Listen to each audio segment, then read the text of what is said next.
Ladies and gentlemen, welcome to another edition of the Midcard Mess Podcast.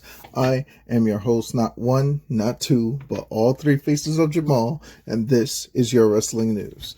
So, peep it, man. NXT went down last night. This is basically the go-home show, if you want to call it that, for the Royal Rumble. But, it didn't really push anything for the Royal Rumble, but instead set up everything for NXT Vengeance, which is going to happen, Vengeance Day, rather. That's going to happen on February the 15th. And yeah, man, there's a whole lot that's going on. We had a North American Women's Championship match with Fallon Henley, leader of Fatal Attraction, and she went against Shotzi Blackheart. The WWE Women's Tag Team Championships was on the line. Very controversial what happened there. I'll get back into it later, but that was between Bianca Belair and Naomi versus the Meta Girls, who is going to be Lash Legend and Jakara Jackson. You had Trick Williams versus Wes Lee. Grayson Waller Effect had NXT champion Obafemi and Julia and Bayley versus Roxanne Perez and Cora Jade. So, the first match on the docket right off the rip was Julia and Bayley versus Roxanne Perez and Cora Jade. This was a very interesting match because, Roxanne and Cora Jade being fans of Bayley growing up, these two ladies have been fans most of their time with Bayley. This is back in Bayley's Hugger days type stuff. And obviously being in the ring with Julia, even though she's not wrestling her directly, but she's got to tag with her, that's a big feather in the cap with Bayley and stuff like that. And even Julia wrestling in America as the NXT Women's Champion, that was really good for her.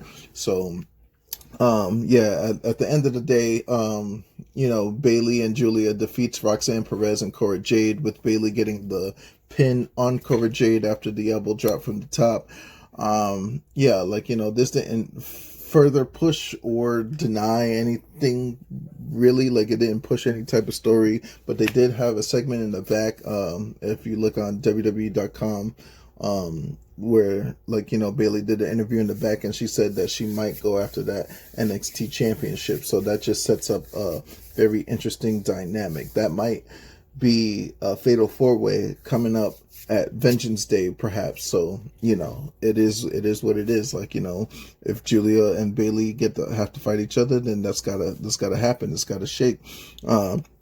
Roxanne Perez and Cora Jade, they gotta fight each other. They've done it already, and they've done it for rights to get to be the NXT Women's Champion. There can only be one NXT Women's Champion, and the champion, Julia, not to disrespect her, but she hasn't shown anything just yet besides winning the title. So, we know what she did in Stardom, we know what she did in Marigold, we know what she did in Japan, but it's now time for her to show us what she can do here in WWE. And don't be surprised if we see Julia and the likes of Roxanne Perez and Cora Jade up inside that Women's Royal Rumble. There's 30 slots, so there's at least 5 or 6 either NXT or TNA superstars gonna be showing up out of nowhere, out of the blue. All right, so the next thing, you had Grayson Waller Effect with Obafemi. The crowd gives mad love to Austin Theory and calling for them, basically making sure that Austin Theory gets a turn on Grayson Waller. And Waller and freaking Theory berate the NXT champion, telling him, he doesn't have what they had back in NXT and stuff like that. So they talk about how they both had WrestleMania moments. Obafemi is just starting. He's just still a rookie. He's he's not ready for the big time yet. And Femi basically, responded with, "Look, I'll face you or you for the NXT title at Vengeance Day. So what's up? Who's going to be the one to challenge me?" Ava came and stopped it because Oba doesn't make matches in NXT. And then Trick Williams stormed into the ring, gets trying to get another opportunity at the NXT championship. And then he takes out Grayson Waller and Austin Theory, but then gets laid out by Obafemi. In the back, again, another segment, Izzy Dane is ex by Sarah Schreiber, who is the announcer in the back and stuff like that. She's basically what Renee Young is in AEW. What is the relationship between herself and Tony D'Angelo? And Dame says there is no relationship. They've merely helped each other out a couple of times, and now that they're even. And then Ridge Holland came, he's saying that he's incensed because he's not the NXT North American champion, and he was about to call Izzy Dame a bitch when Channing Lorenzo came to the rescue and, like, you know, saved that encounter and everything like that. We then have a match with Wes Lee and Trick Williams. Trick Williams was playing no games. Like, you know, Trick Willie Gang was not playing no gang games, all right? He came in that bitch. He started mollywhopping fucking Wes Lee to the point where fucking he grabbed a steel chair and just was going crazy. Like, he was in the corner stomping Wes Lee the fuck out. He shoved the referee out the way. The referee gives him a disqualification. Freaking Wes Lee ends up defeating Trick Williams by disqualification. He's got to win, but he throws his referee and fucking he attacks Tyreek Igwe and freaking Tyson Dupont with the chairs, and like he just started swinging the chair like a madman. Then we go backstage into Ava in the office, and Obafemi barges into the room and basically says that Ava tells Oba that he's going to defend against both Grayson Waller and Austin Theory for the NXT Championship at NXT Vengeance Day. But then she stormed into the men's locker room and then told Trick, but then gave Trick a chance to prove himself, informing him that he will be tagging with Obafemi next week as they go against A-Town Down Under. That's going to be next week. So then we have the North American Women's Championship match between Fallon Henley and Shotzi Blackheart, which was a really good match. Albeit like it ended in some fuckery. At the end where Fatal Attraction is out there, you got JC Jane and Jasmine Nix out there, and Tatum Paxley and Gigi Dolan comes out and, beats them up, and they had like a little small ass stage with the stairs or whatever not, but they came and they neutralized the Fatal Influence and stuff like that. So when Fatal Influence left the ring with Tatum Paxley and Gigi Dolan, Shotzi got distracted, and Fallon Henley ends up like hitting the I forgot what they call her move, the cowgirl something, I don't know, like the hoedown. There it is. I don't know why they came up with the hoedown like that, but basically it's like, ho, sit down. So she hit Shotzi with the hoedown and then wins the match. She defends her NXT North American Championship, but after the match, Stephanie Vaquer entered and freaking looked her dead in the face, and they did like a little face off at the end, and they're gonna be facing each other off for the NXT North American Women's Championship. It's going to be Fallon Henley, the North American Women's Champion, versus Stephanie Vaquer at Vengeance Day. Backstage, another segment, Kalani Jordan was uncharacteristically rude to Carmen Petrovic, telling her that Ashanti the Adonis would leave her in no fucking time. And Petrovic called her a bitch as she walked away. I don't know what's the word bitch got to do with anything, but it just hits a little more saltier. So, it's just a lot of wild shit going down in the NXT locker room.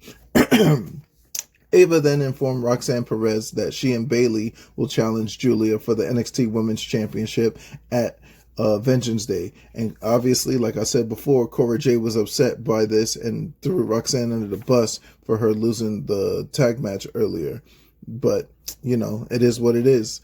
Then Ethan Page defeated Cedric Alexander. It was great to see Cedric actually wrestle for some time. I haven't seen him on wrestling for quite a bit, but the point here is that Cedric is one of the smiley kind of wrestlers type stuff, and Ethan Page basically Ethan Page basically beat the hell out of fucking Cedric Alexander. He won his match, and he was about to fucking go in on Cedric until Javon Evans came down to save him from the post-match attack. And freaking boy, that boy is bouncy, because that boy Javon Evans was dodging and moving out the way, trying not to get his jaw busted again. You know, Ethan Page is on some crazy wild shit right now, so you gotta watch out for him. JC Jane was then told that she's going to face Stephanie Vauquer next week. So, you know, she's probably going to have to go through Fatal Influence to freaking, you know, do the damn thing, do the dance with Fallon Henley at Vengeance Day. Now, here comes the match that happened that it was kind of like fucking controversial to me, because I am not jacking the fact that, you know, Naomi and Bianca Belair won this match, because again, I don't know what it is about Naomi and Bianca tag team that I just don't, I'm not jacking it. Like, I'm not, their chemistry is not there like they want it to be. Like, they're trying to portray it on TV and it's not working, like, type shit. Well, for me anyway. I know it's working for others, but it's not working for me. It's not like the chemistry that the challengers, Lash Legend and Jakara Jackson, they definitely got chemistry. They got it. Like, you know, whatever it is, they got it. And, you know, what I really enjoyed too was the potential of a Bianca Belair Lash Legend one-on-one showdown. I would love to see that. You know, Jakara Jackson is very skilled, very talented, but Lash Legend is just up there on another level. But it's kind of reminded me of what happened with Carmelo Hayes and Trick Williams. As a tag team, they were great, but separately they were even better. So, you know, it's just ultimately, like, who's to know? You know what I'm saying? I mean, if we look back at like women groups that's together, right? You think Paige, which is Saraya on AEW, Mandy Rose, and Sonya Deville. Sonya Deville's the only one in the company right now. Paige is doing what in AEW right now? I don't even fucking know. And then you got fucking Mandy Rose. She's not even with the company anymore, type shit. So, you know, and the fact of the matter is, both Sonya Deville and Mandy Rose both made their own little factions, and they're like the leader of their factions, type shit. So, you know, it just shows, it goes to show, like, you know, it doesn't always work out. I mean, if we look at the Riot Squad, right? Ruby Soho, who was Ruby Riot at the time, had Valhalla, who was Sarah Logan, who is you know, Mandy Dobson. Like, I remember Crazy Mary Dobson back in the Indies. And then you had Liv Morgan. Look at the things that Liv Morgan is doing that freaking Ruby Riot couldn't do, who's arguably the better wrestler. Fucking, but, like, you know, Liv Morgan grew into her role. So, like, it's kind of crazy. You know what I mean? So, yeah, this Lash Legend and Jakara Jackson has all the potential in the world, but, like, you know, I'm just not jacking this Naomi and Bianca Belair. Now, Bianca Belair was building that chemistry with Jade Cargill, which making me really think that Naomi fucking attacked Jade, but I'm just throwing it in the air. I don't fucking really, I can't really tell. The thing that pissed me off about this match was, I think that the Meta Girls actually won this match, but, like, the referee's hand was counting super slow, bro. Like, there was a point in the match where I thought they fucking won, but, you know, it was like a really, like, deliberately slow count. I was like, get the fuck out of here. Just for Bianca Belair to end up winning the match, getting the pinfall on Jakara Jackson. So it was like a mist for me. Like, I wasn't jacking it too much.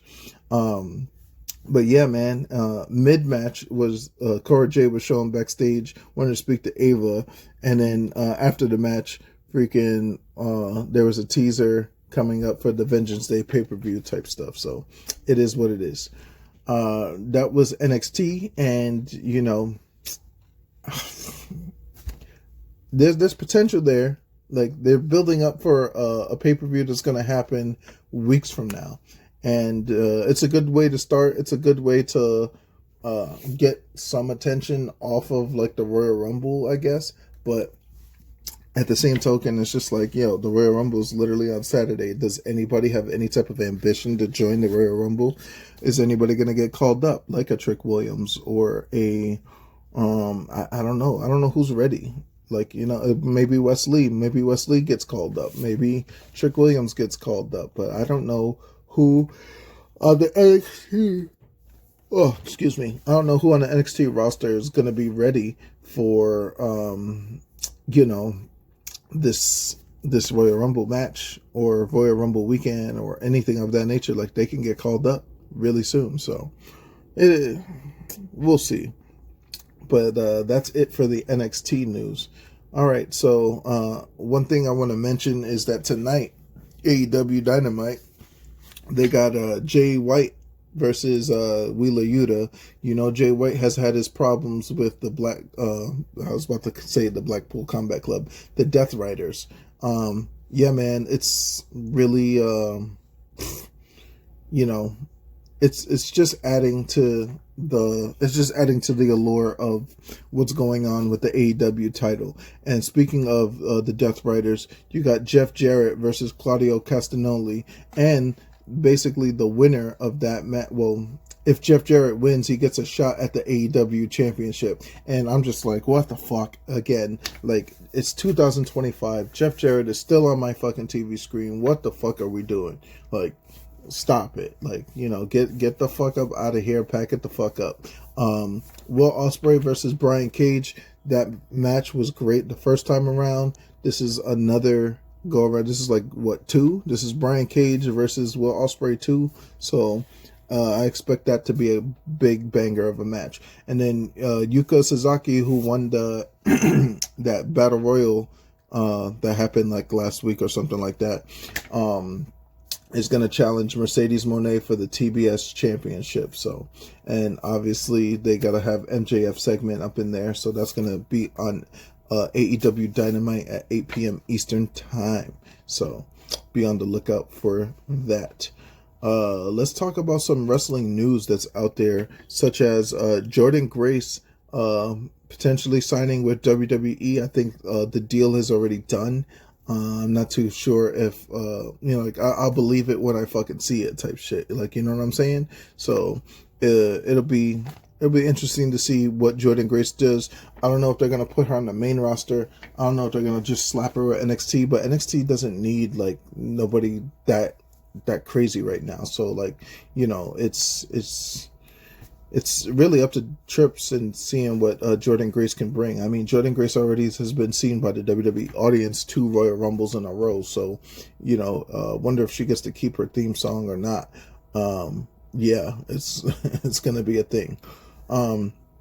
For those that are interested in the indie side of things, Kevin Knight and Cole Radrick is going to enter the JCW Jersey J Cup in 2025. So that's going to be awesome to see. And also in that J Cup, Gabe Kidd versus Mance Warner from TNA. So that's going to be freaking awesome to see. Like, these two are both hard-hitting competitors.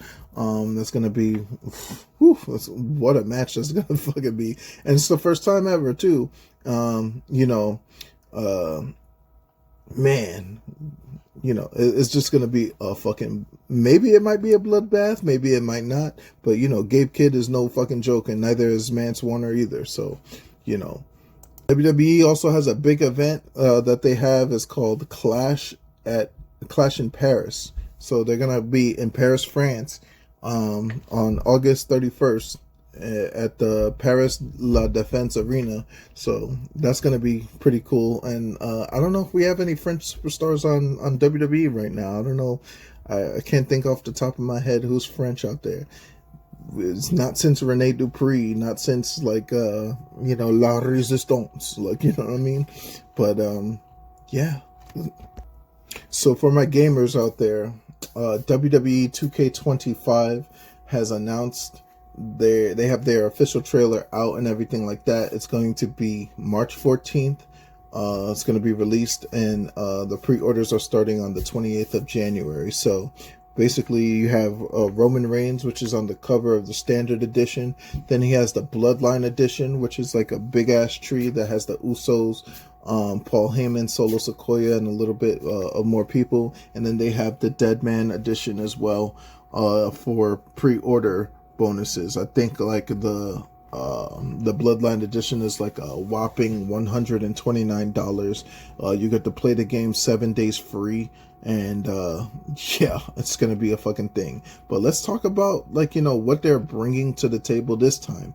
We know about fucking the 2K showcase. So the showcase this year is gonna receive the Bloodline Dynasty, which if we're talking about the Bloodline Dynasty, we're talking not just about Roman Reigns and his current run, but we're talking The Rock, Yokozuna, and then they're even adding like which is confirmed through like the gameplay type shit, the gameplay trailer. You have Jacob Fatu, Tamatanga Tangaloa. They're gonna be in the game right off the rip. It's right there for the taking. I can't believe it that we have not only the Gorillas of Destiny for the first time in a WWE game, but Jacob Fatu as well. So that's just worth the asking price right fucking there. Is gonna have like the Anawahi family bloodline history. It's gonna be like the extended Anawahi family and everything of that nature. So I mean, they have what if fantasy elements to this shit, and they could start fresh feuds and addition, and it's gonna be a crazy mode.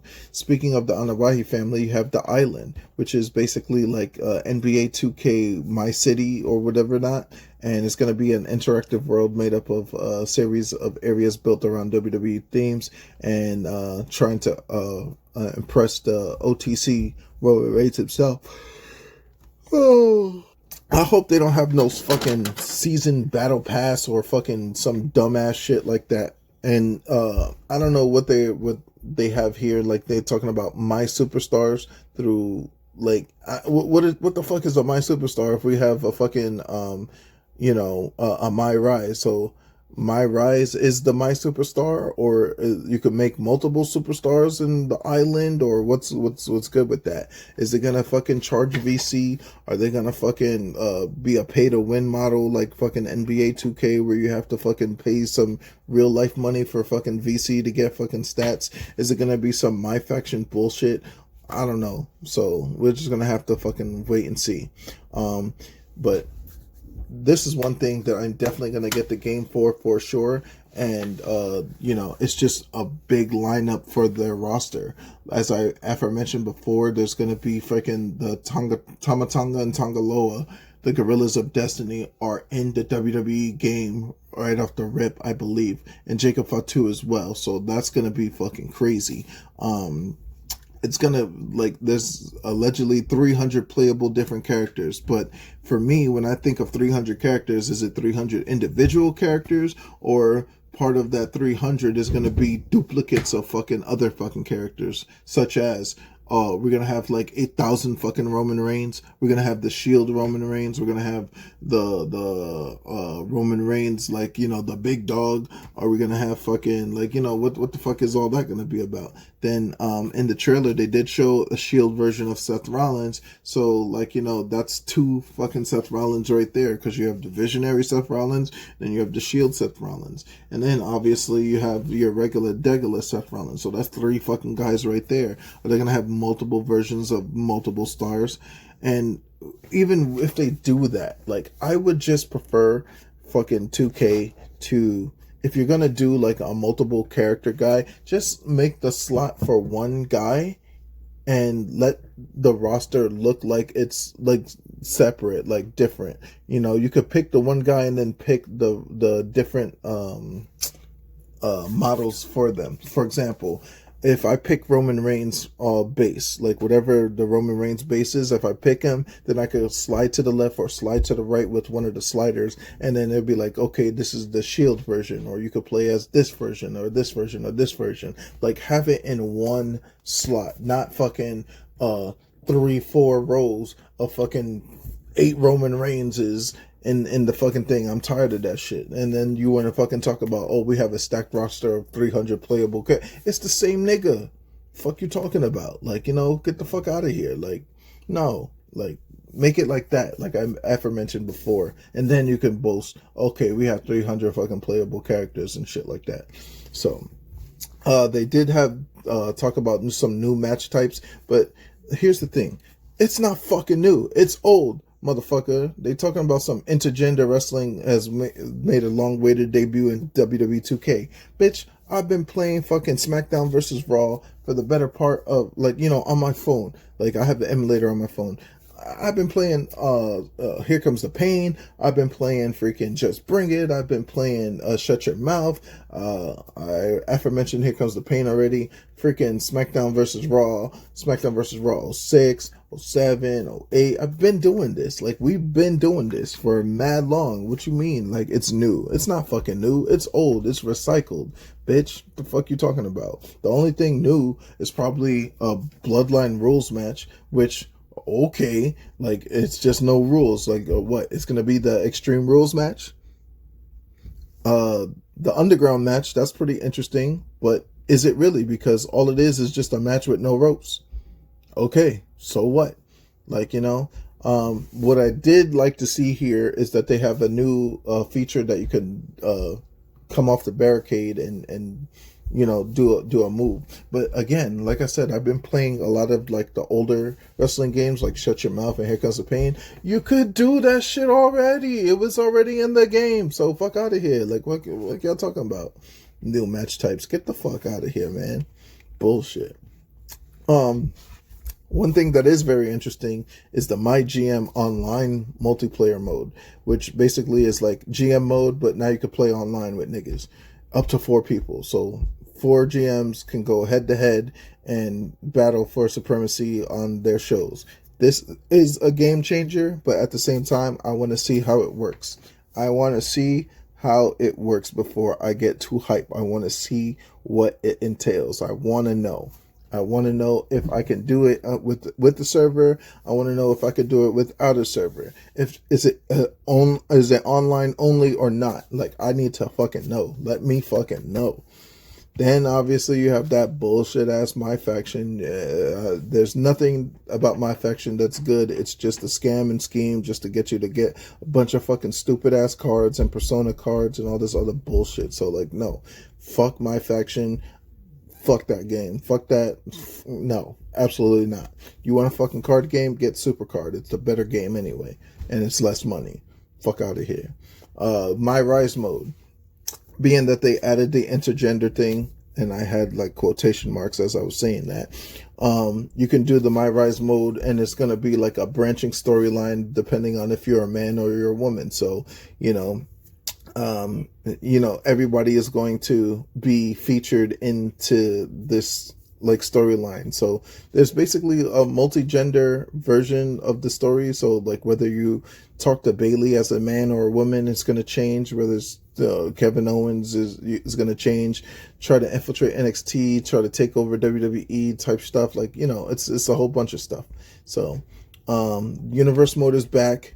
That's my favorite mode to play whenever I play these games. I like to make creative wrestlers and just fucking do my own fucking thing because I'm tired of WWE's bullshit. So I like to experience the game fresh with new eyes, with new characters. Obviously, like I would, what I normally do is I take all the preset entrances and either download the community creation versions of those characters or just make my own versions of those characters into the game, and then I'll play the universe mode, and then like after half the year is over, then I add like actual superstars and stuff like that. So, but they're adding promos again for the first time since 2K19, I think it was, or 20, I think it was 19, and chain wrestling is back too. So yeah, man, the standard edition is going to be $69.99. The pre-order edition is going to be $99.99. They have the Steam version, which is going to be like, you get what the fuck? There's like additional VC, but it's like you're gonna get additional 32,500 VC, but that's gonna be like a Steam edition only. And then you got the Bloodline edition, which I aforementioned said it was gonna be $129.99. So that's Probably the version I'll get, it's $130. I could probably spend more money on something better like wrestling shoes or something like that. But, you know, I'm definitely going to get this game. I get it every year. It's people like me that keep this fucking game in business, but I just want it to be good, man. That's it. That's all I want. You know, I don't like the My Faction shit. I need to know about the online multiplayer GM mode. Fix the online multiplayer period at all. Get rid of My Faction and this game could be good. Like, you know what I'm saying? Like, and again, the thing with multiple fucking superstars talking about, oh, we have 300 fucking people on the roster. No, you have fucking like 8 duplicates of fucking Roman Reigns, 9 John Cena's, 3 Rey Mysterios, 2 Rhea Ripley's, and fucking 1 fucking like, no, let's not do that. Let's not do that. Alright guys, that's it for me. I am done fucking ranting and raving. I actually got to train today. Headed over to the House of Glory to continue my day 2 of